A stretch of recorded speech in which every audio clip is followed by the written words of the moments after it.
दोस्तों नमस्कार। अन्वेषी इंडिया में आपका स्वागत है। मैं अनंत अन्वेषी।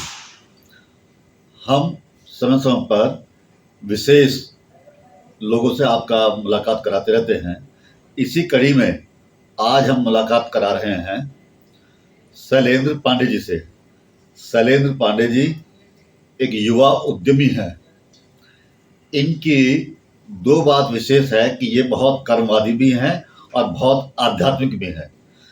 इनका कहना ये रहता है कि जब कर्म करो तो ऐसे करो कि जैसे सब कुछ मेरे हाथ में है, और जब ईश्वर में आस्था रखो तो इस प्रकार रखो कि जैसे सब कुछ वही करने वाला है। हम इसी विषय को थोड़ा सा ध्यान में रखते हुए आज इनसे कुछ चर्चा करेंगे। आइए सुनते हैं इस मामले में उनका क्या कहना है। कि आस्था है तो आस्था की वजह से ही सारे काम होते हैं, और कर्म है तो कर्म ही पूरा है और उसमें आस्था का कोई रोल नहीं है। लेकिन मेरा ऐसा नहीं मानना है।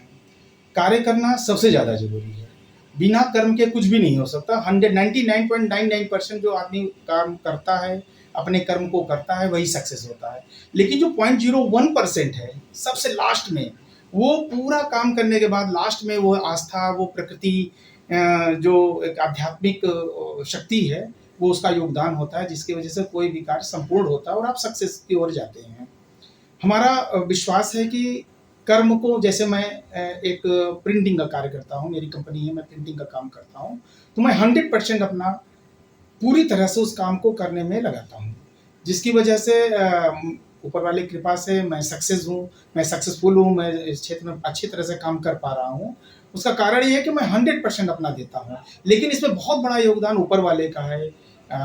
मैं बहुत ज़्यादा आध्यात्मिक हूँ, भगवान साईं बाबा का मैं पुजारी हूँ, भाई सभी का। तो उनके बिना योगदान का मैं ये कार्य नहीं कर सकता हूँ। लोगों का कहना है कि जब आप पूरा कार्य कर रहे हैं और सक्सेस हैं तो आप अपने कर्म के हिसाब से सक्सेस हैं, लेकिन मेरा ऐसा नहीं मानना है। ऐसे तो बहुत सारे लोग बहुत सारा काम करते हैं, नास्तिक कर रहे हैं, लेकिन सक्सेस नहीं है। कारण ये है कि वो काम तो करते हैं पर उनका आस्था नहीं, किसी में विश्वास नहीं है, वो हमेशा इसलिए फेल्यूर हो जाते हैं। मेरा विश्वास भी है, मैं कर्म को भी पूरा करता हूँ और आस्था भी पूरा विश्वास, जिसकी वजह से मैं अपने फील्ड में सक्सेस हूँ।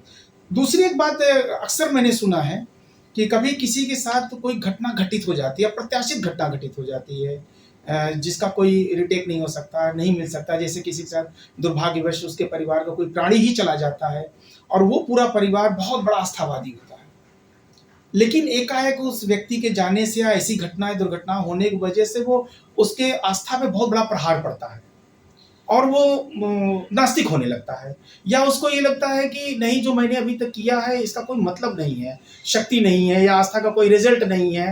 हो सकता है कि ये ऐसा ही है जैसे सब बोलते हैं, लेकिन मेरा ऐसा नहीं मानना है, ये नादानी है।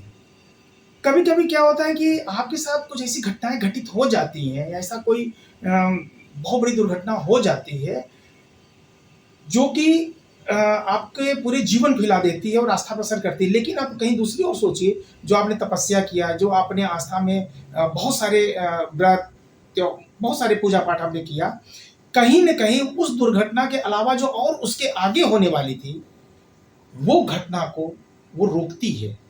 आपको हमेशा आशावादी बने रहना है।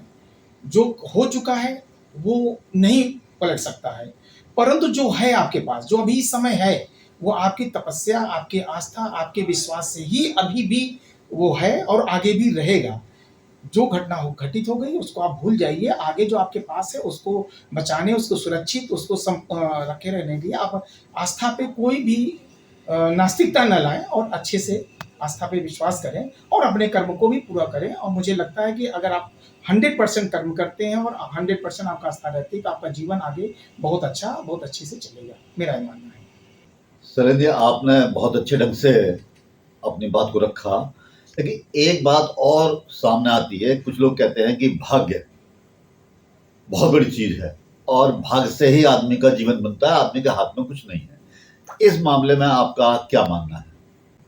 बिल्कुल, आपने सही कहा, भाग्य बड़ी चीज है, भाग्य से बनता है। लेकिन मेरा इसमें अलग थ्योरी है। भाग्य बड़ी चीज है, भाग्य से बहुत कुछ बनता है, भाग्य लोगों को बहुत ऊंची ऊंची जगहों पर ले जाता है। लेकिन मेरा ये मानना है कि भाग्य भी तभी आपका साथ देता है जब आपका कर्म 100% हो।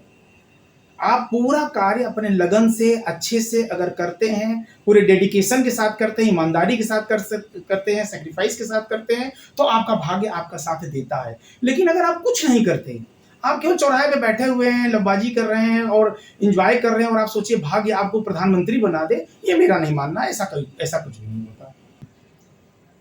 शैलेंद्र जी, वैसे तो ये विषय ऐसा है, इस पर कई घंटे की आप पूरी रात पूरे दिन चर्चा कर लें तब भी इसका एंड नहीं है, लेकिन आपने अपनी बात को बहुत अच्छे ढंग से रखा। आपका बहुत बहुत धन्यवाद। दोस्तों, ये विषय ऐसा है कि इस पे आप सहमत भी हो सकते हैं, असहमत भी हो सकते हैं, लेकिन हमारा कहना यह है कि अपनी राय हमारे कमेंट बॉक्स में जरूर दीजिए, ताकि आगे आने वाली वीडियो में हम उन बातों का ध्यान रखें। धन्यवाद। अगर आपको हमारी ये वीडियो पसंद आए तो इसे लाइक करें, सब्सक्राइब करें, साथ ही शेयर करना न भूलें।